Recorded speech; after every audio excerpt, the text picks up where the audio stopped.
सभी को मेरा प्यार भरा नमस्कार। सभी को राम राम। कैसे हैं आप सब?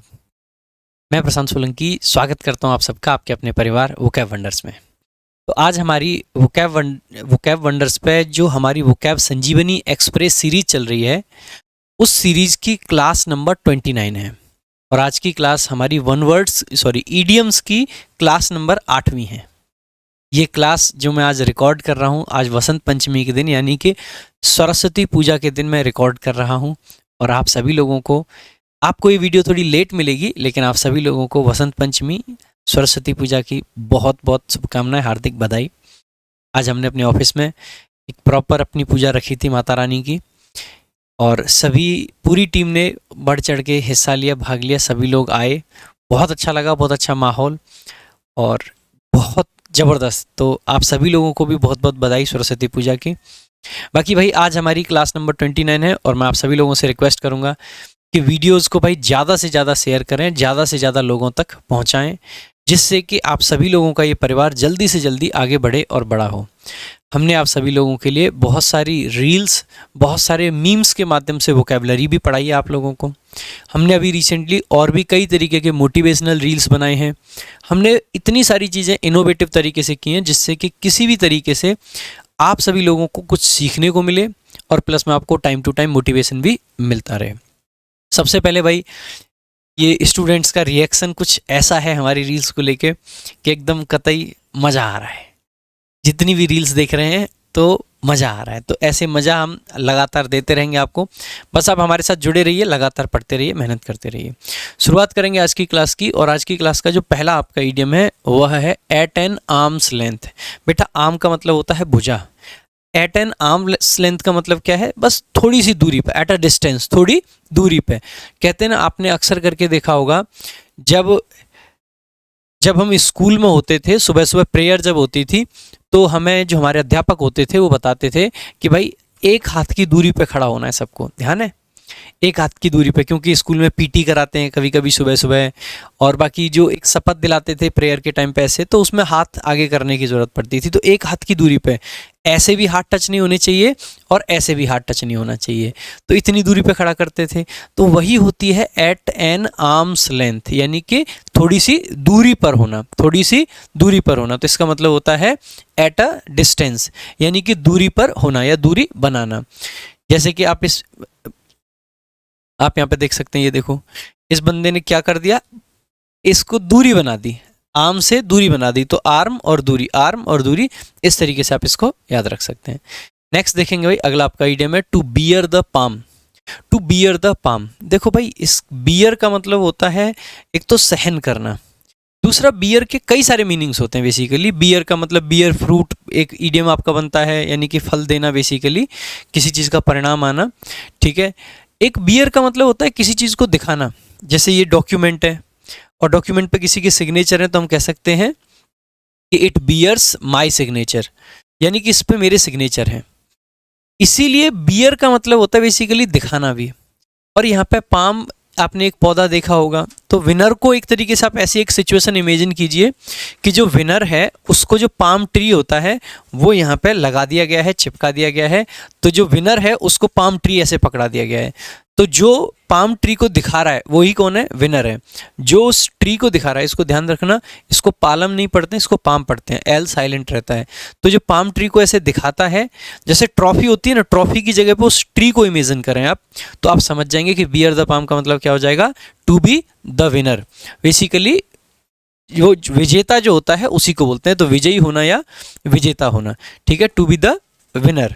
नेक्स्ट देखेंगे, अगला आपका इडियम है टू कट अ पुअर या फिर to cut a sorry figure. दोनों तरीके से इस इडियम को लिखा जाता है। कट अ पुअर फिगर भी लिख देते हैं और कट अ सॉरी फिगर भी लिख देते हैं। भाई ध्यान दीजिएगा, इसको फिंगर मत पढ़ लेना, ये फिगर होता है। इसका मतलब क्या होता है बेसिकली, जैसे हम कहते हैं ना कि यार ये पर्सन तो एक पब्लिक फिगर है। पब्लिक फिगर का मतलब क्या है? ऐसे लोग जो सफल हो जाते हैं उनको बोल देते हैं ना पब्लिक फिगर। अगर कोई कुछ इस तरीके की परफॉर्मेंस करता है कि उसका फिगर कैसा है, बेसिकली पुअर या फिर सॉरी। सॉरी का मतलब भी होता है खराब, नेगेटिव, दुख भरा। ठीक है, तो इसका मतलब है वो इस तरीके का है। तो to cut a sorry figure या to cut a poor figure का मतलब होता है बेसिकली खराब परफॉर्मेंस करना, खराब इंप्रेशन देना, यानी कि इंप्रेशन अच्छा नहीं गया, तो put a bad impression, to put a bad impression. जैसे अब ये देखिएगा एक बार, यही होता है to cut a sorry figure. ये पर्सन है, इसने कोशिश क्या की कि ऐसे करके जंप करके उल्टा हो जाएगा, लेकिन हुआ क्या कि ये पर्सन सीधा का सीधा मुंह के बल गिर गया। इसका इंप्रेशन कैसा गया होगा? खराब। तो हम कह सकते हैं ही कट अ पुअर फिगर या ही कट अ सॉरी फिगर। इस तरीके से आप इसको याद रख सकते हैं। नेक्स्ट देखेंगे अगला आपका इडियम है बॉब इज योर अंकल। हमारे हिंदी में जो कहावत है ना, चाचा विधायक हैं हमारे।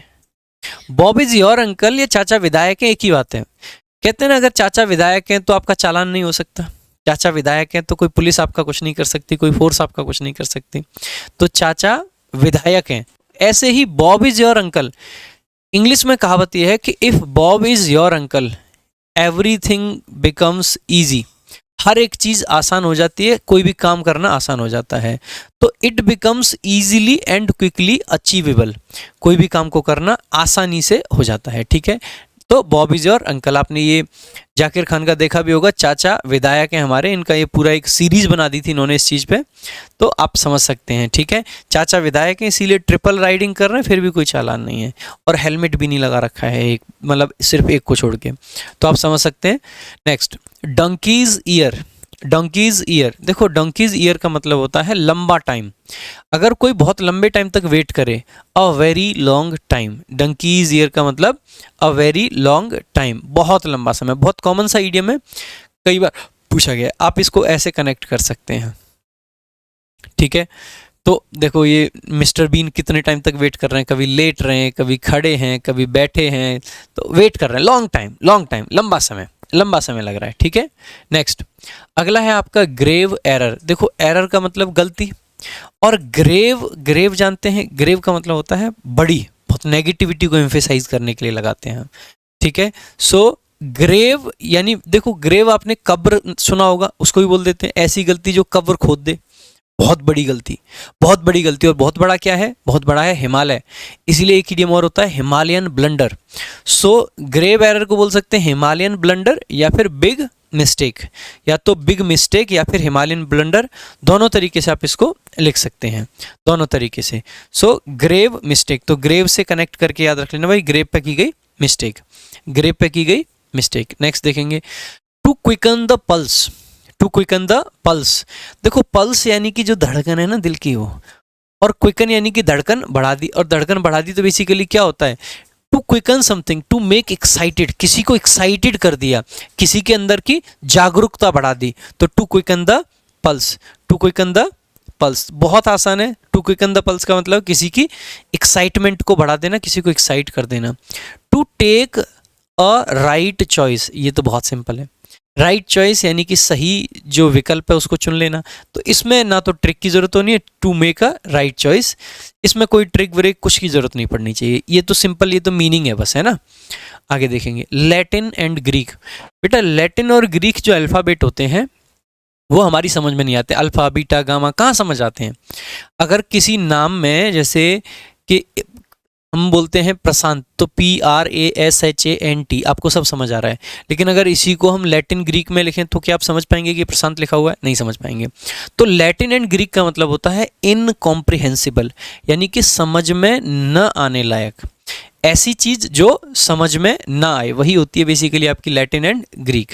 जैसे आप ये देख सकते हैं अल्फा बीटा गामा, जैसे हमारे यहाँ जो सी होता है उसकी जगह यहाँ गामा है, हमारे डी की जगह इनके पास डेल्टा है, ई की जगह पे हमारे इनके पास में एपल्सन है, ठीक है, एफ की जगह पे जेटा है, तो ये कहाँ समझ आएंगे? तो इसीलिए हम कहते हैं कि ये बेसिकली आपके क्या है, लैटिन एंड ग्रीक। एक और इडियम आपका होता है all Greek to me. All Greek to me का मतलब है कि कोई चीज़ मुझे नहीं समझ आई, ग्रीक आ जाए लैटिन आ जाए, ये आपकी ऐसी चीज़ें हैं जो समझ में नहीं आती हैं, तो समझने ना योग्य हो, मतलब समझने लायक ना हो। नेक्स्ट देखेंगे a rolling stone gathers no moss. Moss का मतलब होता है मेरे भाई काई। अब आप एक बात बताइए, आपने अक्सर करके देखा होगा कहीं एक जगह पे अगर थोड़ा सा पानी भर दिया जाए, मान लीजिए कहीं पे पत्थर पड़े हैं, वहाँ पे हल्का सा पानी है, धीरे धीरे उस पर ग्रीन कलर की काई जम जाती है ना, काई जम जाती है। अब मान लीजिए दो पत्थर हैं, एक पत्थर ऐसा है एक ही जगह पे रखा हुआ है और उस पर हल्का सा पानी है, क्या उस पत्थर पर काई जमेगी? आप कहोगे बिल्कुल जम जाएगी सर, पत्थर काई जम जाएगी, बड़ा चिकना सा हो जाएगा।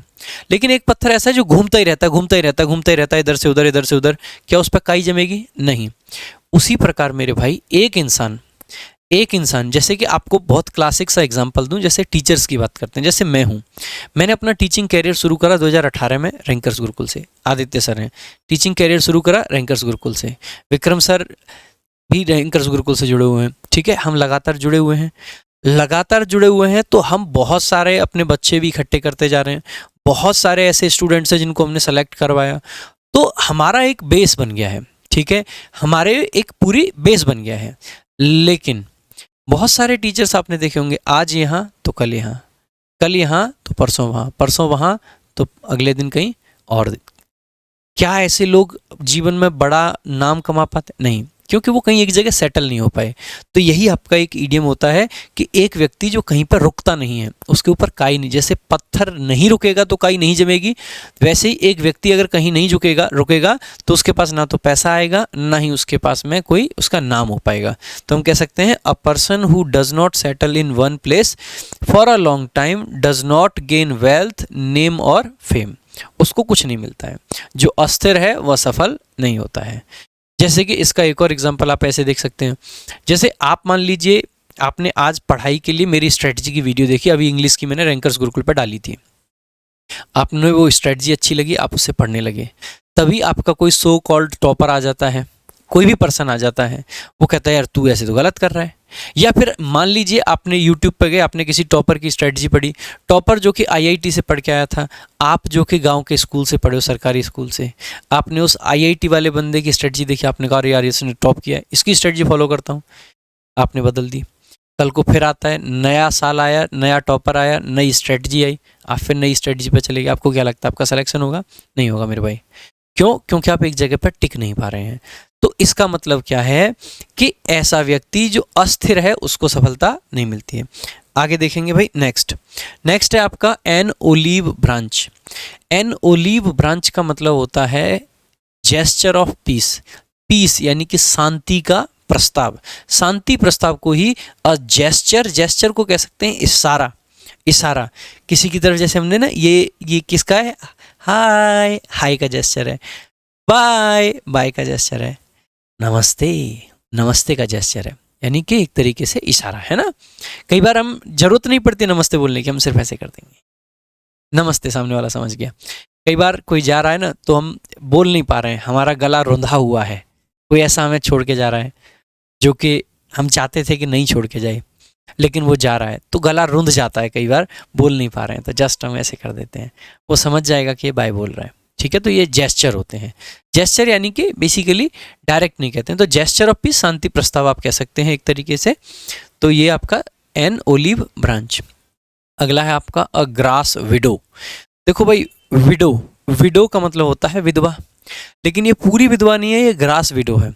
देखो, विडो वो होती है जिसके पति की डेथ हो जाती है, लेकिन ग्रास विडो वो है जिसका पति काम से या अपने शौक मौज से उससे दूर रहता है, बहुत दूर रहता है, लंबे टाइम में एक ही बार आता है, ऐसे पर्सन को कह देते हैं ग्रास विडो। तो एक औरत, a woman whose husband is away from home frequently यानी कि बार बार, फॉर अ लॉन्ग टाइम, लंबे टाइम के लिए, अ सेपरेटेड मिस्ट्रेस भी इसको बोल देते हैं, ठीक है, अलग की गई मिस्ट्रेस, ठीक है। आगे देखेंगे मदर विट। भाई मदर विट का मतलब क्या होता है? विट का मतलब समझदारी, और मदर्स का मतलब है जो जन्म देती हैं।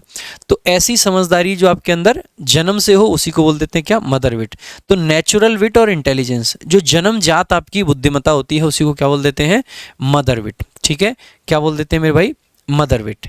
तो मदर विट। नेक्स्ट देखेंगे jewel in the crown. Jewel का मतलब होता है मेरे भाई जो ये जो मोती लगे होते हैं ना, हीरे मोती, वह जब जो हीरे जवाहरात आपने सुना है ना, तो वो जो जवाहरात वर्ड है वही ज्वेल है।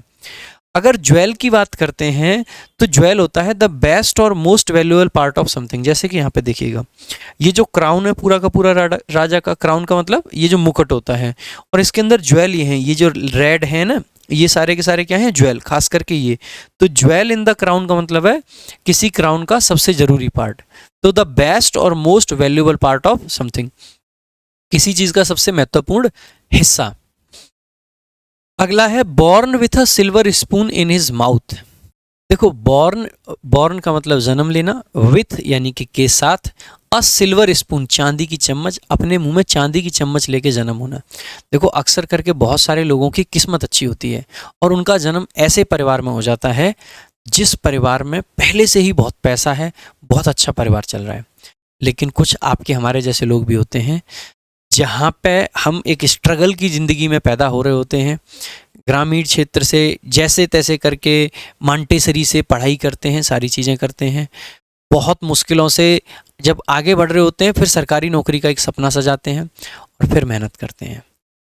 तो दोनों तरीके के लोग होते हैं। अब हम सिल्वर स्पून वाले नहीं हैं, लेकिन एक बात मैं हमेशा कहता हूँ मेरे भाई, जिन जिन लोगों ने ना जीवन में बचपन में स्ट्रगल देखी है, वो जब 12th के बाद या ग्रेजुएशन के बाद पढ़ाई करने आते हैं तो वो अलग तरीके की मेहनत करने का जज्बा रखते हैं।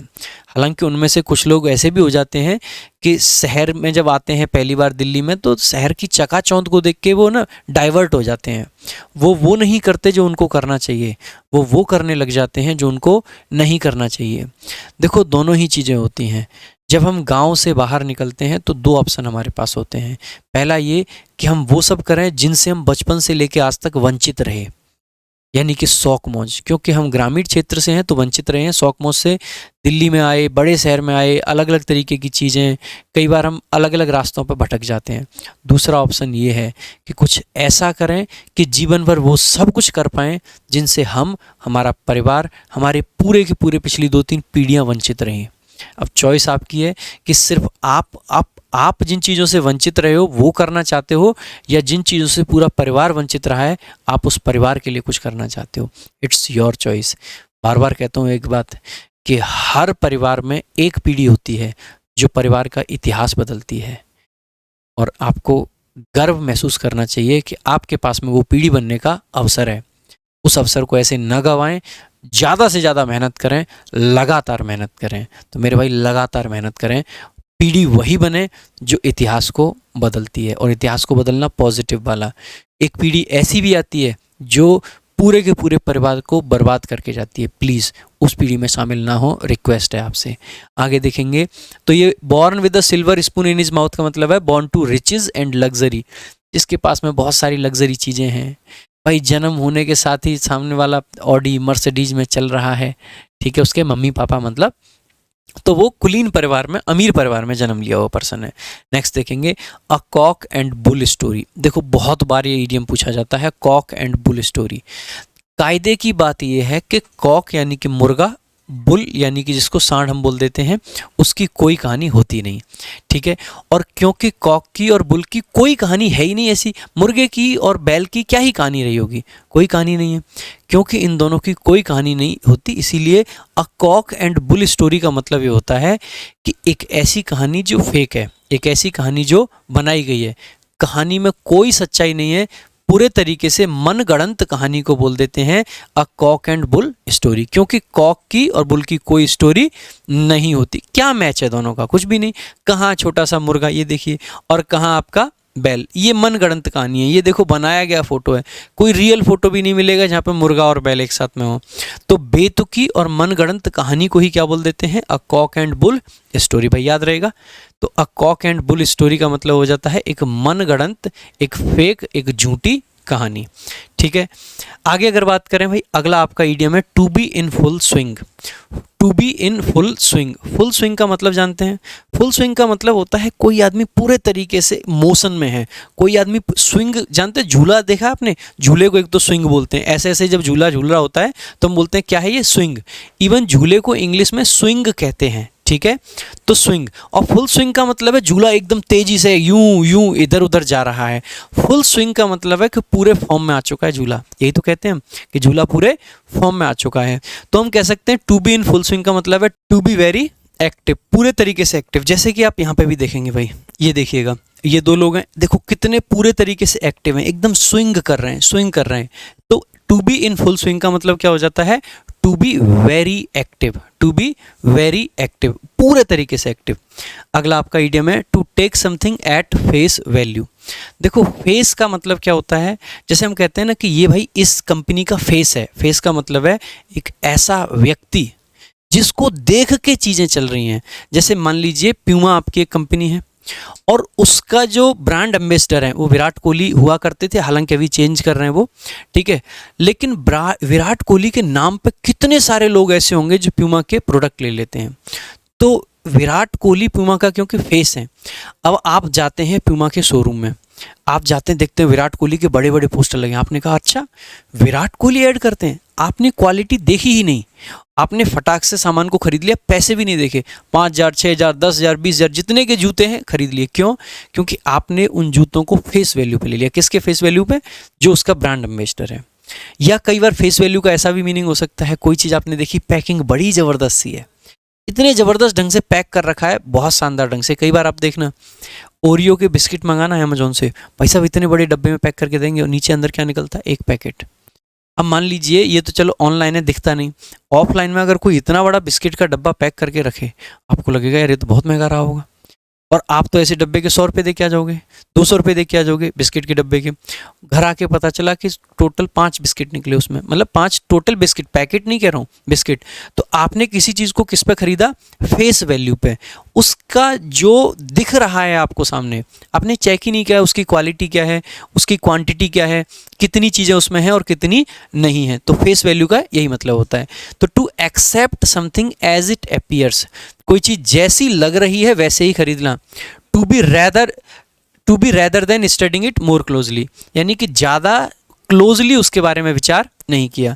तो जो जैसा बताया गया, देखा गया, उसे वैसा ही स्वीकार करना बिना किसी परीक्षण के। ठीक है, आगे देखेंगे। To turn over a new leaf. Leaf का मतलब होता है भाई मेरे पत्ता, ठीक है। और टर्न ओवर का मतलब होता है पलटना या बदलना।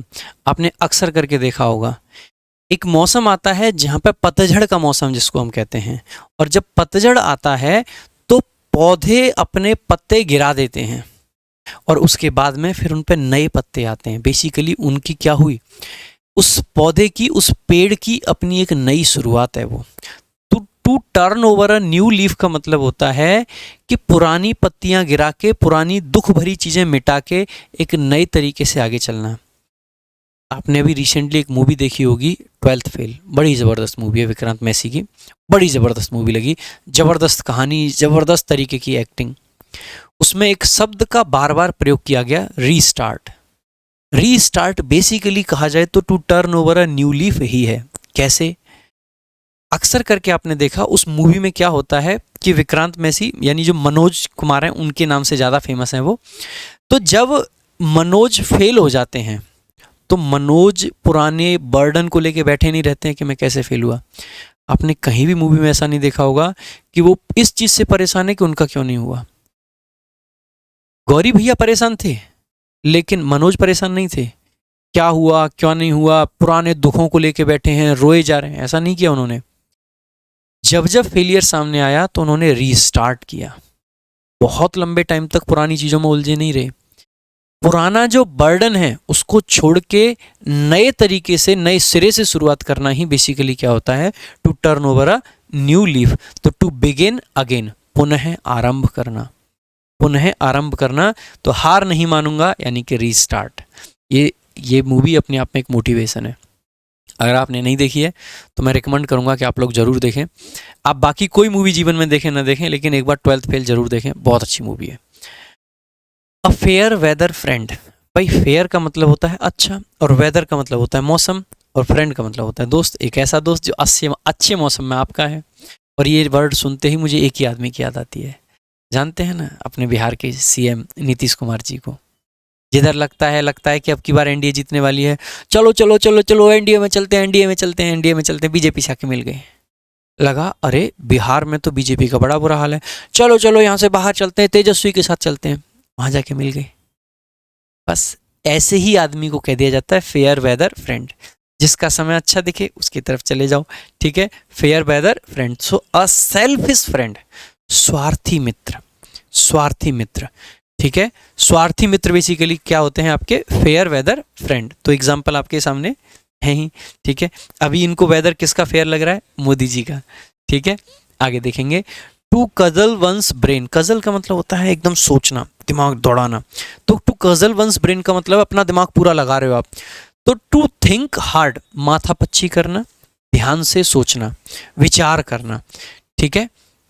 सो देखो इस तरीके से to cudgel one's brain. Next, to play it by ear, to play it by ear, play का मतलब है खेलना या कुछ परफॉर्मेंस करना, और बाई ईयर का मतलब है जो आपने कान में आया, जैसे अक्सर करके डांस होता है to play it by ear. मान लीजिए आपके रिलेटिव्स में किसी की शादी है और आपकी नई नई शादी हुई थी थोड़े दिन पहले ही, और आप ठहरे शर्मीले किस्म के इंसान मेरे जैसे, आपको तो डांस आता ही नहीं। जैसे ही शादी में पहुंचते हैं, अब रिलेटिव्स आपको फोर्स करते हैं, नाचो जी, भैया और भाभी का डांस देखेंगे जी, भैया और भाभी का डांस देखेंगे। भैया को कद्दू डांस आता है, आता ही नहीं भैया को डांस। फिर भैया क्या करेंगे, वहाँ से डीजे वाले भैया एक बढ़िया सा कपल सॉन्ग चलाएंगे, भैया फिर कोशिश कर रहे हैं कि भाभी को ऐसे घुमाएं, कभी यूं गलती हो गई, कभी यूं गलती हो गई, कर क्या रहे हैं भैया, जो कान में आवाज़ आई बस उसी पे भैया ऐसे ठुमके लगा रहे हैं, ठुमके लगा रहे हैं, ठुमके लगा रहे हैं। यही क्या कर रहे हैं भैया, भैया जो कान में आवाज़ आई उसी पे परफॉर्मेंस कर रहे हैं, जो आवाज़ कान में आ रही है उसी पे परफॉर्मेंस कर रहे हैं।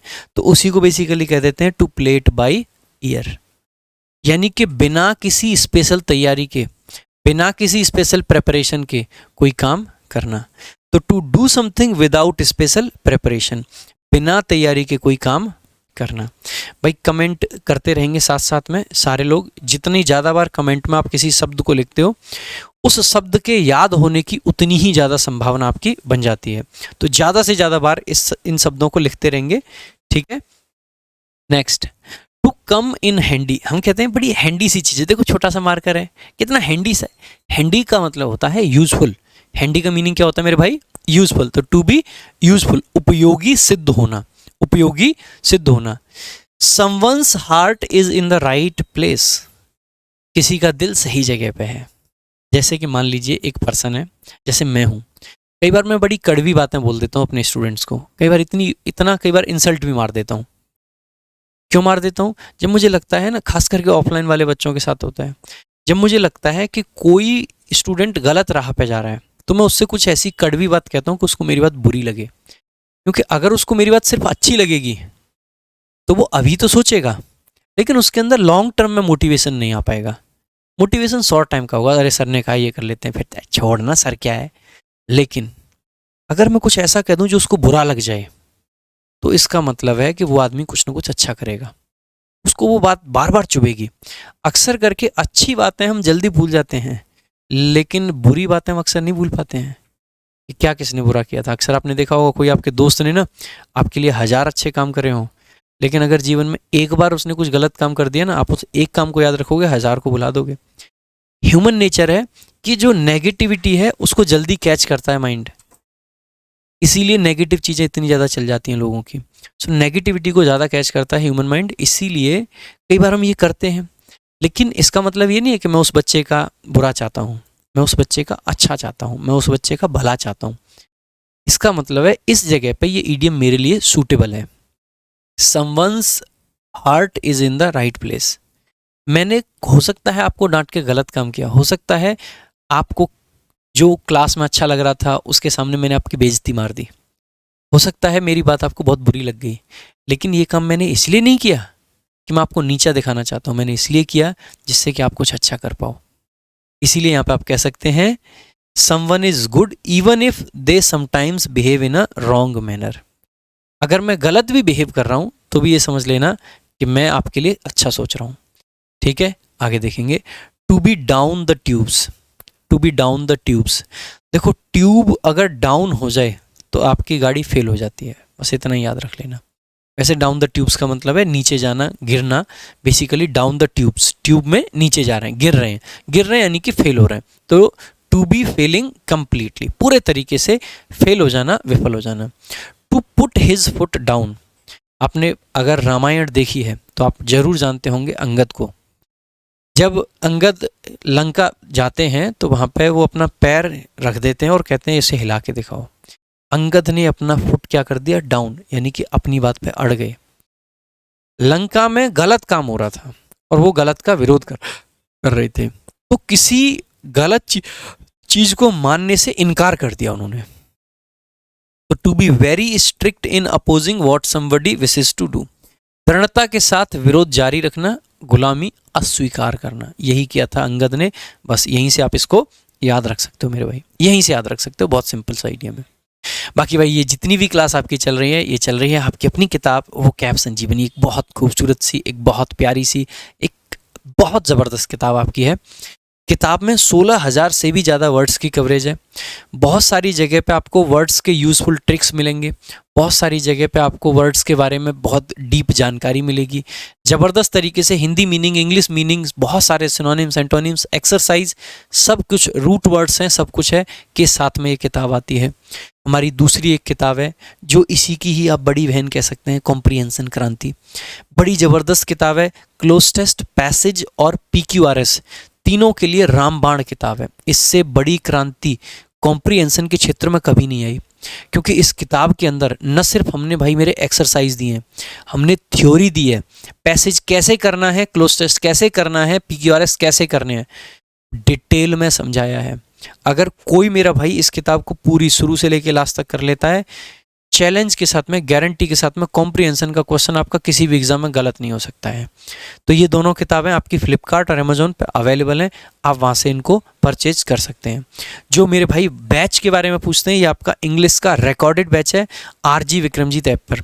इस बैच के अंदर आपको बहुत सारी सुविधाएं मिलती हैं, बहुत सारी चीज़ें हैं, लेकिन अभी ज़्यादा नहीं बताऊँगा, बस लाइफ टाइम वैलिडिटी है और सिर्फ 699 के फ़ी में आपको ये बैच मिलता है। इस क्लास की PDF, बहुत सारी और PDF, बहुत सारी ई-बुक्स के लिए आज ही ज्वाइन कर लें आपका अपना Telegram vocab wonders. English by Prashant sir नाम से भी हमारा एक टेलीग्राम चैनल है, जिस पे हम बहुत सारी अपडेट्स, बहुत सारी चीज़ें, बहुत सारे क्विजेज़ वगैरह कराते रहते हैं। कैसी लगी आज की क्लास बताइएगा ज़रूर, और सब्सक्राइब कीजिएगा आपका अपना channel vocab wonders. Thank you so much. जय हिंद, जय भारत, जय श्री राम।